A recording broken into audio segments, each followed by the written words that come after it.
હોશિયાર અને કોમળ કોમ હોય જ્ઞાતિ તો એ વણિક સમાજ, એ કોઈ દી ભેં ન પાડે. કોઈ દી છે ને ઘેરે ભેં બાંધી, હું ભેં કહે તો હૃદયમાં ભાર આવે. બોલો, ભેં કહે તો વજન લાગે. ભેં ન બોલાય, ન લેવાય, બકરી રખાય. બકરી ગાંધી બાપુ બકરી રાખતા. બોલો, ગાંધી બાપુ બકરી રાખતા, બકરીનું દૂધ ખાતા.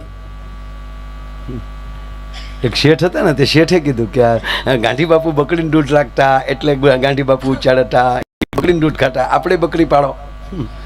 ત્યારે બકરી પાડે. બોલો, બકરી તો બાંધી ખીરે, પણ સારવા કોણ જાય? ભોજ્યો ભાઈ, બે ભાઈ મૂંઝાણ. આપણે બકરી લાવ્યા પણ સારવા કોણ જશે? ધંધો કરવો બકડા ચાડવા? કે બુદ્ધિનો ઉપયોગ કરો. બુદ્ધિનો ઉપયોગ કર્યો. એની દુકાને બોર્ડ માર્યું, અમારી બકરીને જે છાડિયાવ છે, જે ઢળવિયાવ છે, એને 500 રૂપિયા દેવામાં આવશે. હવે તેથી દાડી પસાર રૂપિયા, એ સમયની વાત. અને બકરું ધરવાના 500 મળે કોઈ મૂકે? સવારમાં લાઈન હોય, લાવો શેઠ બકરી. બકરી એક છે, આખું ગામ છે. વાળા પછી વાળો. પણ શરત એટલી, તમે આખો દી બકરીને છાડીને લાવો એટલે હું અહીંયા પાછો ખવડાવી. જો બકરી ખાહે તો ભૂખી તો 1 રૂપિયો નહીં મળે, ન ખાય તો ઢળાઈ ગયેલી 500 કોડા ગણી દેશું. ડોકડા ખડીંગ ખડીંગ.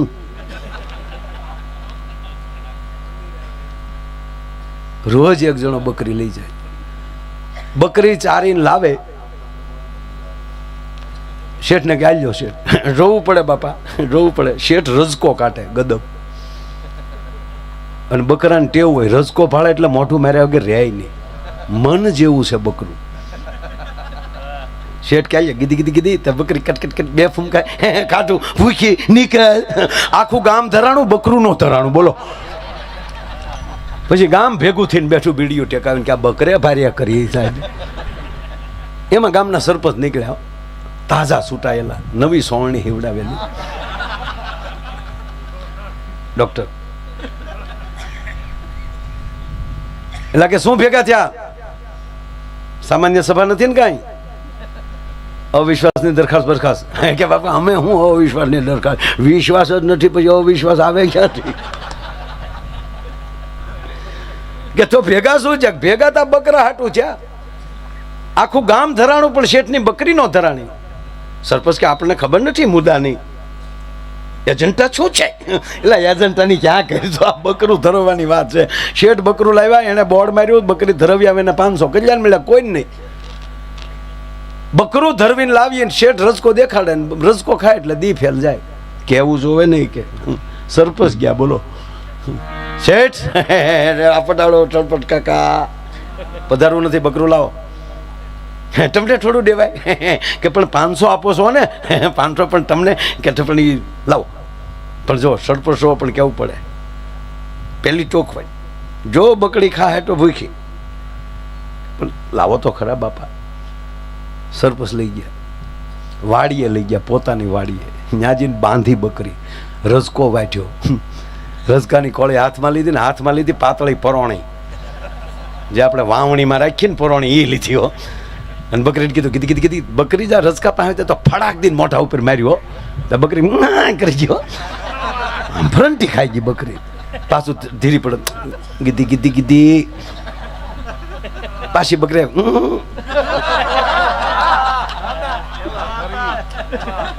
ખરી હો, ખરે ખરી. પાછી જ મોઢું મારવા આવી ત્યાં તો સરપંચે પાછો ફડાકો બોલાવ્યો.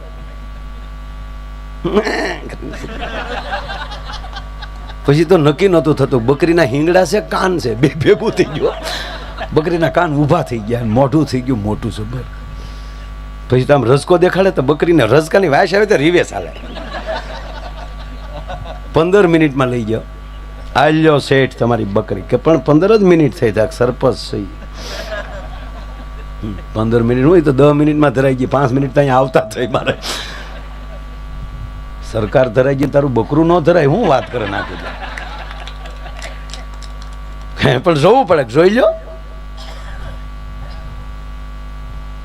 શેઠે કાઢ્યો રજકો, બકરીને કે કીધી કીધી કીધી, બકરી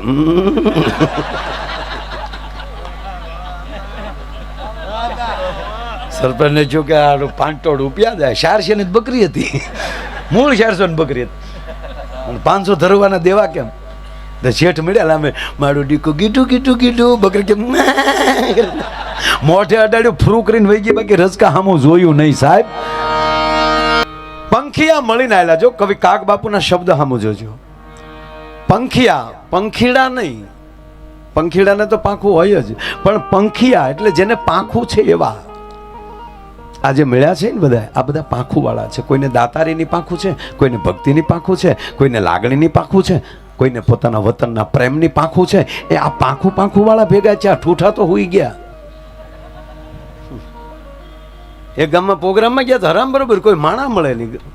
આયોજક મને કે ચાલુ કરી ગયો. મેં કીધું કેમ આવો? મને કે અમારું ગામ વિશ્વાસ વાળું છે, એને ખબર છે કે એટલા પેમેન્ટ લે, થોડું ખોટું બોલતા હોય. અને ખોટું બોલતા હોય તો ઘીરે ન બેઠા હોય બિચારા.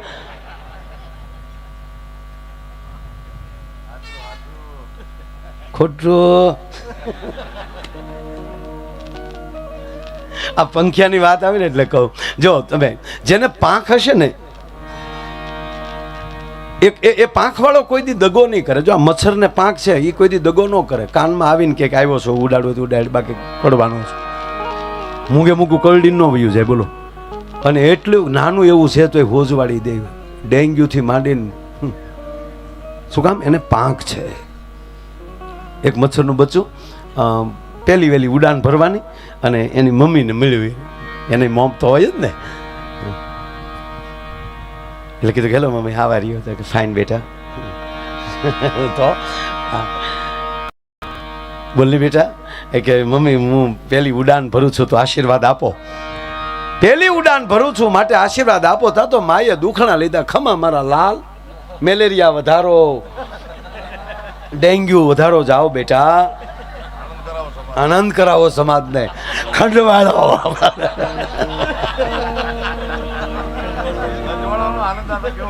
ખરેખર ખંજવાળવાનો આનંદ એવો આવ્યો. ઓહો, હવે તો ક્યાં થાય? નહીતર એ થઈ હોય ને પન્યું પહેર્યું હોય ને ઘરે કોઈ હોય ને ખડકી બંધ કરીને કાથીને ખાટલે જે વાહ ઘતા જે લહેર આવતી, ભાઈ ભાઈ.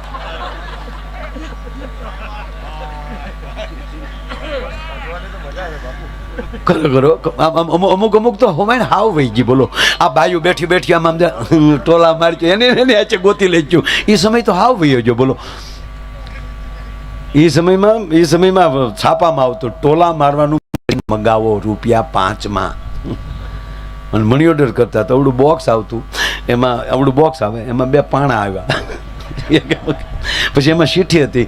એક પાણો હેઠે મૂકો, એની માથે થૂક લગાડો, એની માથે ટોલો મૂકો, બીજા પાણાથી ટપ દીને મારો. એટલે આમ કરીને ₹5 એવું લાગે.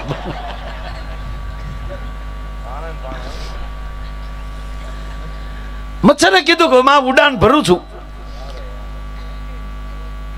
માએ ખૂબ આશીર્વાદ દીધા, જાઓ બેટા, હેપી જર્ની. અને મચ્છર ઉડ્યું ભાઈ, ટેકઅપ થયું. એ રાઉન્ડ મારી મચ્છરનું બચ્ચું પાછું આવ્યું, માના ચરણોમાં આવ્યું. ખમામાં બેટા કેવી રીતે તારી જર્ની? ઘરે માં વાત જવા ગયો, બહુ મજા આવી મને. મારો એક પણ જોક્સ એવો નહીં હોય કે એની અંદર એક પાતળો સ્તર ન હોય. એક હાવ ઝીણો જોક્સ કહું, હાવ પતલો. ડૉક્ટર સાહેબ, એક ડૉક્ટરે દર્દીને આમ જોયું ને, દાખલ જ હતો પણ બીમારી કાબૂમાં આવે એમ નહોતી. સમાજ હોય કે શરીર હોય, એનું નિદાન 3 જ પ્રકારે થાય છે. સમાજ કે શરીર. સમાજમાં વ્યક્તિરૂપી બીમારીઓ હોય છે અને શરીરમાં પણ એવી બીમારી હોય. એના નિદાન 3 જ રીતે થાય. એક તો એના જે બીમારી છે એની સામે લડી શકે એવું તત્વ પેદા કરો, એને ડોઝ આપો, દવા આપો, રોગ પ્રતિકારક શક્તિ વધે. એનાથી ફેર ન પડે તો એને સાફ કરો. એને સાફ કરો, એને સમજાવો કે રહેવા દે ને ભાઈ, હાલવા દે ને. અને એ 2માંથી ન સારે ગાંઠે તો સર્જરી. એટલો ભાગ કાપીને કાઢી નાખો. તો જ ઉપાય થાય. એટલે ટૂંકમાં ડૉક્ટર બહુ ઝીણો જોક્સ યાદ આવ્યો એટલે કીધું હાવ પાતળો, સમજાય તો સમજાય, ન સમજાય. આજે મેં આગળ વાત કરી નાખી ને એ એમ હાવ પાતળો, નોટ જેવો પાતળો હાવ. એટલે બીમારી વધતી જતી હતી. ડૉક્ટર એની બાજુમાં બેઠેલા દર્દી પાસે. હવે ડૉક્ટરને એની પ્રતિષ્ઠાનો સવાલ હોય ને કે દર્દી એનું દેવ છે, એ બીમાર વધારે રહે તો એને ગમે નહીં કે ચાલુ મારથી સારું ન થયું. બધાય ડૉક્ટર આવા ન હોય, પણ જેની ભેળા રે એ બેહનારા પણ ભરમાણા રે એ મોટાના તળિયા.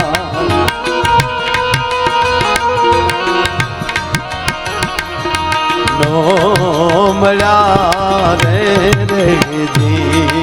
મારે તમને ઘડીક દાંત જ કઢાવવા છે, કારણ કે મારામાં જ્ઞાન નથી, તમને હું મારે જ્ઞાન દેવું. પણ હાવ હાસું કહું, આમ એક અરે ઓડિયન્સ દાંત કાઢતું હોય ને ત્યારે મને અંદર આનંદ બહુ આવે કે ભાઈ ભાઈ ભાઈ ભાઈ બસ બીજાને આનંદ અપાવો, બીજાને મોજ કરાવો સાહેબ.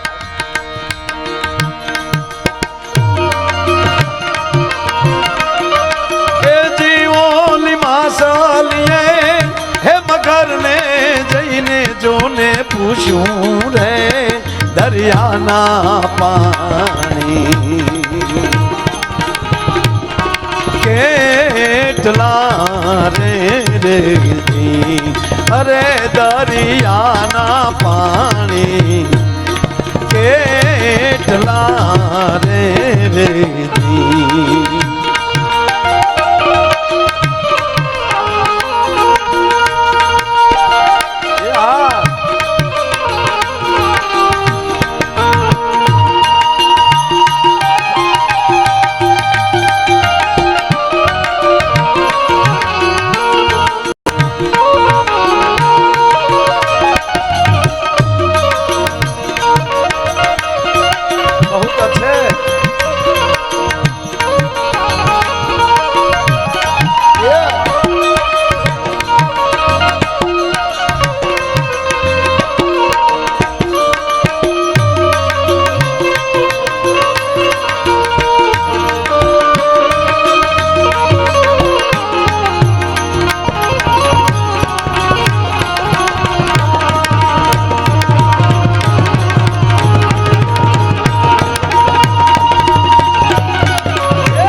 જોને પૂછું રે આકાશના શેડા